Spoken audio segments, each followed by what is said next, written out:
नमस्ते बच्चों। आज आपकी पाठ्य पुस्तक की चौथी कविता किताबें लेकर आई हूँ, जिसके रचनाकार हैं गुलजार जी। गुलजार जी मूलतः एक कवि हैं, साथ ही साथ एक पटकथा लेखक, फिल्म निर्देशक, नाटककार होने के साथ साथ हिंदी फिल्मों के प्रसिद्ध गीतकार भी हैं। उन्होंने इस कविता में पुस्तकों के साथ मनुष्य के पुराने और प्रगाढ़ संबंधों और उनके साथ बिताए गए पुराने क्षणों को याद किया है। किताबों के माध्यम से वो यहाँ पर यह बताना चाहते हैं कि पुस्तकों का दुख क्या है। आज के इस कंप्यूटर युग में कंप्यूटर के कारण लोग पुस्तकों से दूर हो गए हैं, तो पुस्तकों का दुख यहाँ पर चित्रित किया गया है। कवि कंप्यूटर के युग में किताबों की पहले जैसी उपयोगिता न रह जाने पर अपनी तीव्र मानसिक पीड़ा का चित्रण करते हुए कहते हैं, किताबें झांकती हैं, किताबें झांकती हैं बंद अलमारी के शीशों से, बड़ी हसरत से तकती हैं। महीनों अब मुलाकातें नहीं होती, जो शामें उनकी सोहबत में कटा करती थी, अब अक्सर गुजर जाती है कंप्यूटर के पर्दों पर, बड़ी बेचैन रहती है किताबें। शब्दों के अर्थ। हसरत का अर्थ होता है उम्मीद और सोहबत का अर्थ है संगत। तो कवि कहते हैं कि आजकल किताबें बस अलमारी के शीशों के पीछे ही पड़ी हुई रहती हैं, लोग उन्हें निकाल कर पढ़ते नहीं हैं और उसके पीछे बंद अलमारी में बंद ये किताबें बड़ी ही इच्छा लिए हुए, उम्मीद लिए हुए देखती रहती हैं। तकना का अर्थ होता है देखना, बस वो निगाह टिकाए देखती रहती है कि कोई आए और उन्हें पढ़े, परंतु महीनों अब मुलाकातें नहीं होती हैं। कवि कहते हैं कि बंद अलमारी की ओर देखने से ऐसा लगता है जैसे ये किताबें अलमारी के शीशों से झांक कर कवि से कह रही हों कि कोई उन्हें बाहर निकाल कर पढ़े। अब तो महीनों गुजर जाती हैं, उन किताबों से मुलाकातें ही नहीं होती हैं, जो शामें उनके साथ बीत जाया करती थी और समय का पता ही न लगता था, अब वो शाम कंप्यूटर के पर्दों पर गुजरने लगी है और यह स्थिति देखकर किताबें बड़ी ही बेचैन रहने लगी हैं, क्योंकि अब लोगों के पास अलमारी से निकाल कर किताबें पढ़ने की फुर्सत ही नहीं, तो अलमारी के शीशों के पीछे बंद ये किताबें बहुत ही बेचैन लग रही हैं। जब से यह कंप्यूटर आया है, तब से किताबों से लोगों की दूरी बढ़ गई है। अब लोग कंप्यूटर पर ही पढ़ते लिखते हैं। इस वियोग के कारण किताबें बहुत ही बेचैन रहने लगी हैं। बड़ी बेचैन रहती हैं किताबें, उन्हें अब नींद में चलने की आदत हो गई है। जो कदरें वो सुनाती थी, जो कदरें वो सुनाती थी कि जिनके सेल कभी मरते नहीं थे, वो कदरें अब नजर आती नहीं घर में। जो रिश्ते वो सुनाती थी, वह सारे उधड़े उधड़े हैं। कदरे का अर्थ होता है मूल्य, मानवीय मूल्य, और उधड़े उधड़े का अर्थ है बिखरे बिखरे। तो कवि कहते हैं कि वियोग के कारण किताबें बहुत बेचैन रहने लगी हैं। अब हालत यह हो गई है कि ये किताबें नींद में चलने लगी हैं, अर्थात वे कवि को अब सपने में कभी कभी दिखाई देती हैं। इन किताबों से जिन मानवीय मूल्यों की जानकारी पहले मिला करती थी, अर्थात जो मानवीय मूल्य कभी समाप्त नहीं होते थे, जिनके सेल कभी मरते नहीं थे।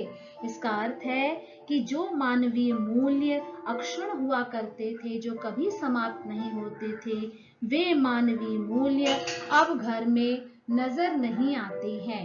ये किताबें रिश्ते संबंधों के बारे में बताती थी, परंतु अब किताबों से नजदीकी नहीं रह गई लोगों की, तो अब रिश्ते भी बिखरे बिखरे से नजर आने लगे हैं।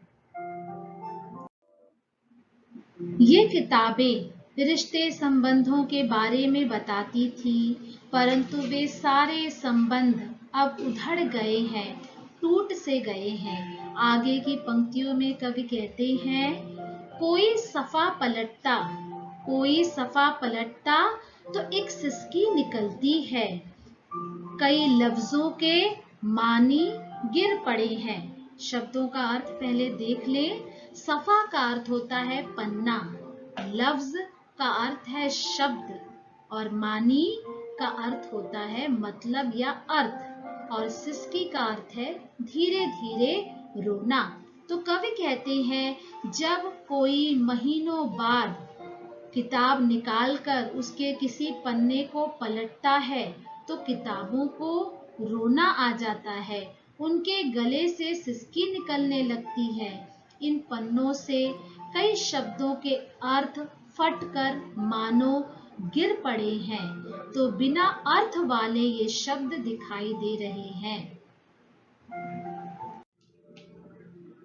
कवि आगे की पंक्तियों में कह रहे हैं, बिना पत्तों के सूखे टुंड लगते हैं वो सब अल्फाज।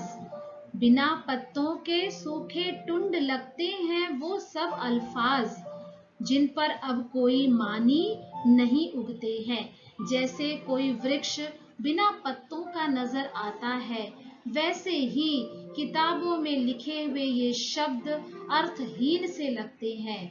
जैसे ये बिना पत्तियों वाला कोई ऐसा ठूंठ हो। टुंड का अर्थ होता है ठूंठ, वह पेड़ जिसके सारे पत्ते झड़ गए हों, और अल्फाज का अर्थ है शब्द।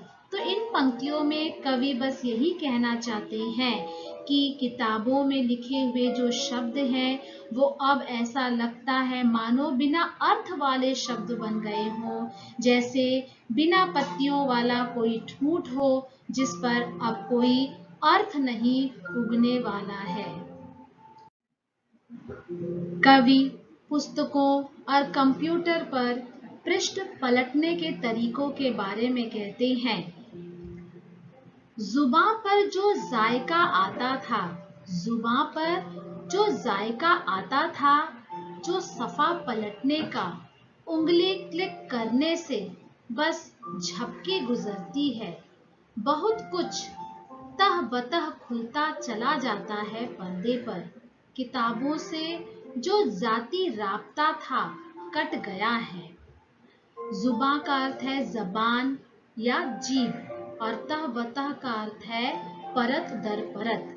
जाती राब्ता का अर्थ होता है नजदीकी रिश्ता। तो कवि कहते हैं कि किताबों को पलटने के समय जीभ को एक अलग ही प्रकार का स्वाद मिलता था, और अब तो स्थिति ऐसी है कि कंप्यूटर पर बस उंगली क्लिक करने से पृष्ठ पलक झपकते बदल जाता है। यही आज की स्थिति है कि जितना समय पलक झपकने में लगता है, बस उंगली क्लिक करने से जानकारी प्राप्त हो जाती है। पर्दे पर मनचाहे ढंग से एक के बाद एक कोई भी पृष्ठ खोला जा सकता है। इसके कारण लोगों का जो किताबों से नजदीकी रिश्ता था, अब वह टूट गया है, समाप्त हो गया है। किताब और मनुष्य के नजदीकी संबंध के बारे में कवि बता रहे हैं, कभी सीने पे रख के लेट जाते थे, कभी सीने पे रख के लेट जाते थे, कभी गोदी में लेते थे, कभी घुटनों को अपनी रीहल की सूरत बनाकर नीम सजदे में पढ़ा करते, छूते थे ज़मीं से, वो सारा इल्म तो मिलता रहेगा आइंदा भी। शब्दों के अर्थ समझना है। यहाँ पर नीम सजदा का अर्थ होता है आधा जमीन पर माथा टेकने की स्थिति, और आइंदा का अर्थ है आगे भी। रिहल वह वस्तु जिस पर हम धार्मिक ग्रंथ रखकर पढ़ते हैं, जिसे ठावनी कहा जाता है। जबी का अर्थ है माथा और इल्म का अर्थ है ज्ञान। तो पंक्तियों का अर्थ समझे।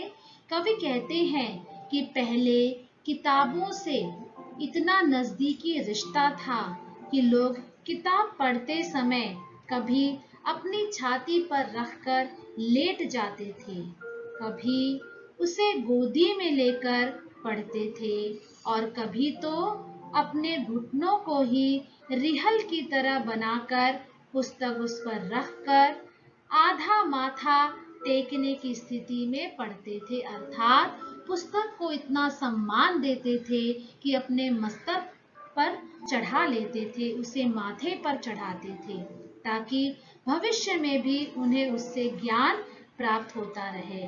परंतु अब आलम यह है कि अब कंप्यूटर के पर्दे पर एक क्लिक करने से लोगों को जानकारी मिल जा रही है।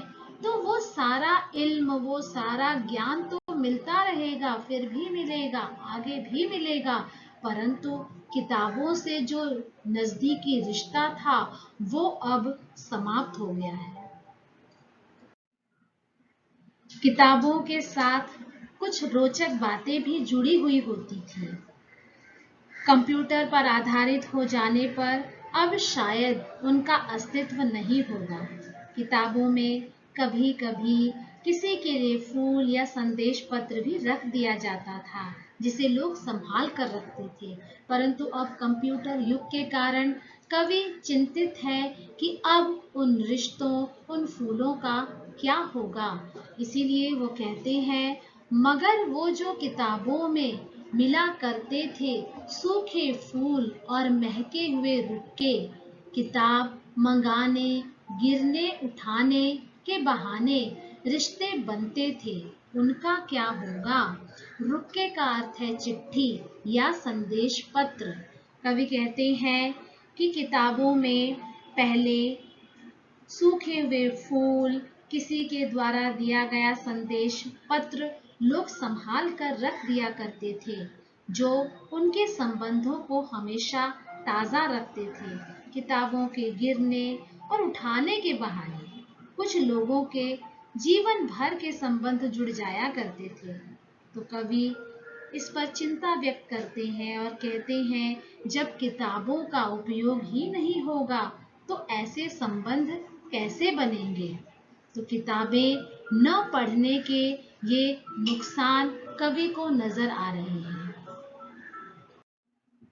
तो किताबों के इस दुख दर्द को समझें और किताबों को अपना सच्चा साथी, अपना सच्चा मित्र बनाएं, क्योंकि सुनहरा भविष्य बनाने के लिए किताबों से मित्रता करना बहुत ज़रूरी है, अनिवार्य है। तो बस किताबें पढ़ते रहिए, किताबों से ज्ञान प्राप्त करते रहिए।